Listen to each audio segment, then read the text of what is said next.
தமிழ்நாட்டில்தான் கலையும் இலக்கியமும் அரசியலும் ஒன்றினை ஒன்று இறுக பிடித்து எழுந்து நிற்கிற ஒரு மாநிலமாக தமிழ்நாடு இருக்கிறது என்பதற்கு மிக மிக முக்கியமான உதாரணம். பல மாநிலங்களிலிருந்து கண்டன குரல் வந்துச்சு. அவ்வளவுதான். நாம் செலுத்திய நம்முடைய இந்த காத்திரமான ஒரு தலையீடு தான் பட்டியலில் கையே வைக்காம பட்டியலை திருடிட்டு போனதை என்ன செய்யனே தெரியாம சரி கொண்டு போய் திருப்பி வச்சிருவோம் என்று திருடர்களாக வந்து மீண்டும் திருப்பி வைத்து விட்டு போனார்கள் என்பதுதான் உண்மை.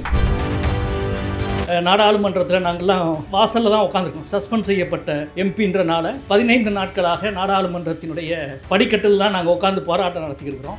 சாகித்ய அகாடமி விருது இந்த ஆண்டு காப்பாற்றப்பட்டு விடும் என்ற எங்கள் நம்பிக்கை இருக்கிறது. ஏனென்றால் இந்த விருது அறிவிப்பை நடுவர் குழு முடிவு செய்த ஒரு அறிவிப்பை நிறுத்தி வைத்துவிட்டு கலாச்சாரத்துறை அமைச்சகம் நாடாளுமன்றத்துக்கு இந்த கூட்டத்தொடரிலிருந்து அவ்வளவு எளிதில் தப்பித்து விடுவதற்கு நாங்கள் அனுமதிக்க மாட்டோம்.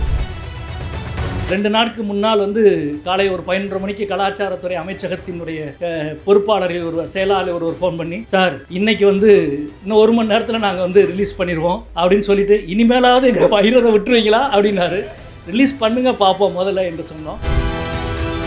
சாகித்ய அகாடமிக்கு இடையில் ஒரு MOS கையெழுத்திடப்பட்டு விட்டது என்பதும் இப்பொழுது வரை அது வெளியிடப்படாமல் இருக்கிறது. நாடாளுமன்றத்தில் நாங்களும் கேட்கிறோம், நீங்கள் என்னதான் அப்படி புரிந்துணர்வு ஒப்பந்தத்தை போட்டிருக்கிறீங்க எங்களுக்கு சொல்லுங்க அப்படின்னு கேட்டுக்கிறோம். மிக மகிழ்ச்சியான ஒரு நாள்.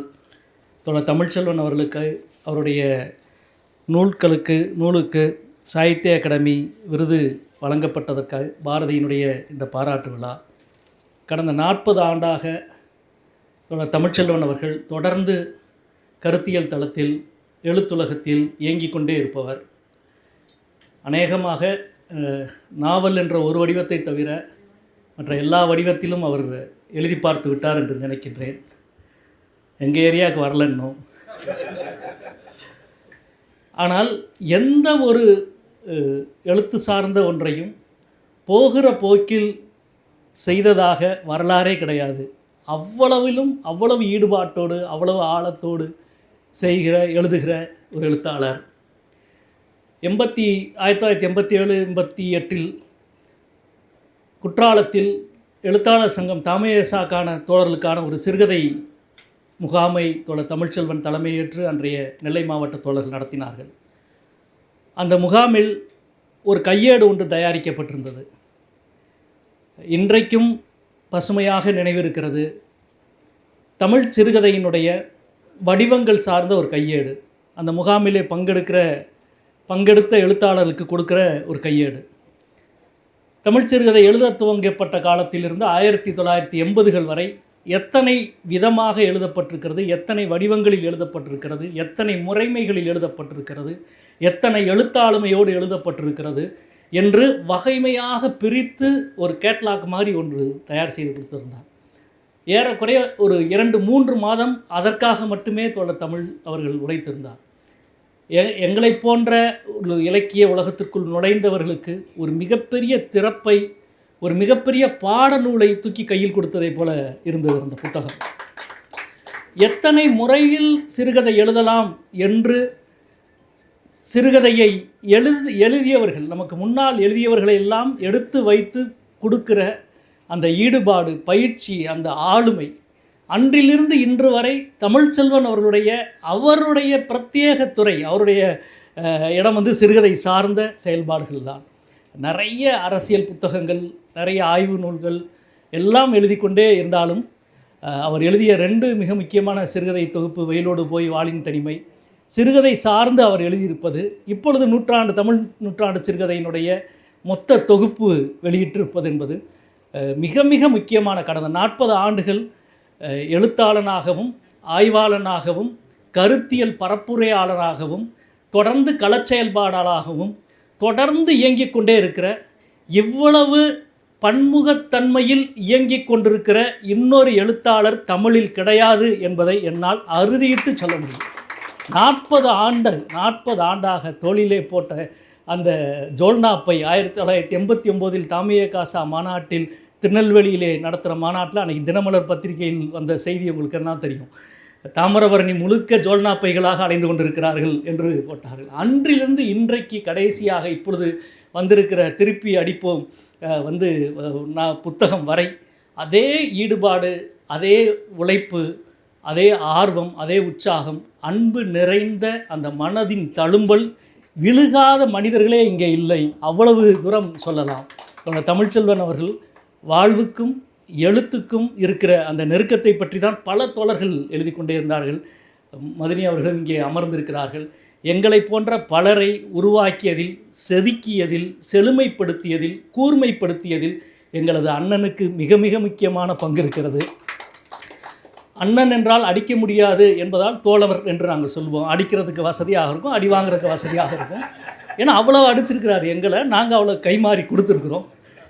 ரொம்ப முக்கியமானது. ரொம்ப என்னுடைய காவல் கோட்டம் நாவலின் வெளியீட்டு விழாவில் தோழர் தமிழ்ச்செல்வன் சிறப்புரையாற்றினார். இந்த புத்தகத்துடைய வெளியீட்டு விழாவில் நான் உரையாற்றினேன். இவ்வளவு பெருசு 1000 பக்கத்துக்கு நீ புத்தகம் எழுதுவியா, இது எப்படி நாங்கள் படிக்கிறது அப்படின்னு காவல் கோட்டம் வெளியீட்டு விழாவில் அவர் பேசின வீடியோ இருக்குது.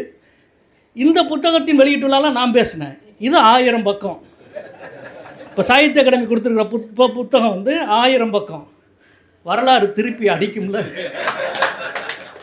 கணக்கு நேர் செய்யப்பட்டது. எனவே அதே புத்தகத்துக்கு சாகித்ய அகாடமி கிடச்சிருக்கு.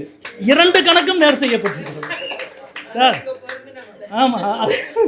எனவே மிக மிக முக்கியமான தமிழ் இலக்கிய உலகின் மிக முக்கியமான ஆளுமை 86 உள்ளே வருகிற பொழுதே வெயிலோடு போய் புத்தகத்தினுடைய முன்னுரையில் சுந்தராமசாமியினுடைய கடைசி வரி நம்ம எல்லோருக்கும் தெரியும். அந்த முன்னுரையெல்லாம் எழுதிட்டு கடைசியில் தமிழ்ச்செல்வன் கலைஞன் என்று சொல்லி முடித்திருப்பார். என்ன ஒரு வார்த்தை! இன்றைக்கு வரை அந்த துறையில், தமிழ் இலக்கிய துறையில் மிக மிக முக்கியமான பங்கை ஆற்றி வருகிற தமிழ் அவர்களுக்கு சாகித்ய அகாடமி விருது வழங்கப்பட்டிருக்கிறது என்பது மிக மிக முக்கியமான மகிழ்ச்சி. அந்த மகிழ்ச்சியை இரட்டிப்பாக்கியது இந்திய கலாச்சாரத்துறை. அது ரொம்ப முக்கியமானது. பல மடங்கு இரட்டிப்பாக்கியது. கடந்த ஒரு 10 நாளாக நாடாளுமன்றத்தில் நாங்கள்லாம் வாசலில் தான் உட்காந்துருக்கோம். சஸ்பெண்ட் செய்யப்பட்ட எம்பின்றனால 15 நாட்களாக நாடாளுமன்றத்தினுடைய படிக்கட்டில் தான் நாங்கள் உட்காந்து போராட்டம் நடத்திக்கிருக்கிறோம். உங்களுக்கு தெரியும், போன மாதம் நடந்த தாமிய காசா முன்னெடுப்பில் நடந்த கூட்டத்திலே நான் சொன்னேன், சாகித்ய அகாடமி விருது இந்த ஆண்டு காப்பாற்றப்பட்டு விடும் என்ற எங்கள் நம்பிக்கை இருக்கிறது. ஏனென்றால் இந்த விருது அறிவிப்பை நடுவர் குழு முடிவு செய்த ஒரு அறிவிப்பை நிறுத்தி வைத்துவிட்டு கலாச்சாரத்துறை அமைச்சகம் நாடாளுமன்றத்துக்கு இந்த கூட்டத்தொடரிலிருந்து அவ்வளவு எளிதில் தப்பித்து விடுவதற்கு நாங்கள் அனுமதிக்க மாட்டோம் என்று தெரிவித்திருந்தோம். அவர் 3 முறை எங்களை தாண்டி போகிற பொழுதெல்லாம் என்னென்ன எதெல்லாம் உரையாடல் நடந்தது என்று எங்களுக்கு தெரியும். 2 நாட்களுக்கு முன்னால் காலை ஒரு 11:30 மணிக்கு கலாச்சாரத்துறை அமைச்சகத்தினுடைய பொறுப்பாளரில் செயலாளர் ஒருவர் ஃபோன் பண்ணி, சார் இன்றைக்கி இன்னும் 1 மணி நேரத்தில் நாங்கள் ரிலீஸ் பண்ணிடுவோம் அப்படின்னு சொல்லிட்டு, இனிமேலாவது எங்கள் பயிரதை விட்டுருவீங்களா அப்படின்னாரு. ரிலீஸ் பண்ணுங்க பார்ப்போம் முதல்ல என்று சொன்னோம். நண்பர்களே, உண்மையிலே இந்த மறுப்பை உடைத்தது ஒரு மகிழ்ச்சியான விஷயம் என்றால், அதில் தமிழ்நாடு செய்த பங்களிப்பு இந்தியாவின் வேறு எந்த மாநிலமும் செய்த பங்களிப்பை விட தாண்டி தமிழ்நாட்டில்தான் கலையும் இலக்கியமும் அரசியலும் ஒன்றினை ஒன்று இறுக பிடித்து எழுந்து நிற்கிற ஒரு மாநிலமாக தமிழ்நாடு இருக்கிறது என்பதற்கு மிக மிக முக்கியமான உதாரணம். பல மாநிலங்களிலிருந்து கண்டன குரல் வந்துச்சு, அவ்வளோதான். நாம் செலுத்திய நம்முடைய இந்த காத்திரமான ஒரு தலையீடு தான் பட்டியலில் கையே வைக்காமல், பட்டியலில் திருடிட்டு போனதை என்ன செய்யன்னே தெரியாமல், சரி கொண்டு போய் திருப்பி வச்சுருவோம் என்று திருடர்களாக மீண்டும் திருப்பி வைத்து விட்டு போனார்கள் என்பதுதான் உண்மை. ஒரு திருத்தம் கூட செய்யவில்லை.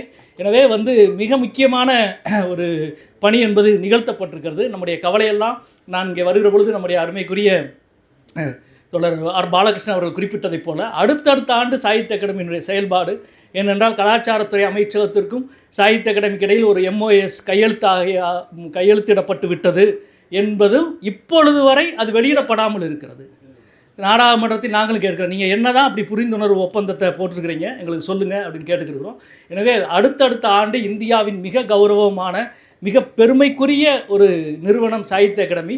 அந்த நிறுவனத்தினுடைய சுதந்திரத்தை, அந்த நிறுவனத்தினுடைய தன்னாட்சியை பாதுகாக்க தொடர்ந்து நாம் வினையாற்றுவோம்.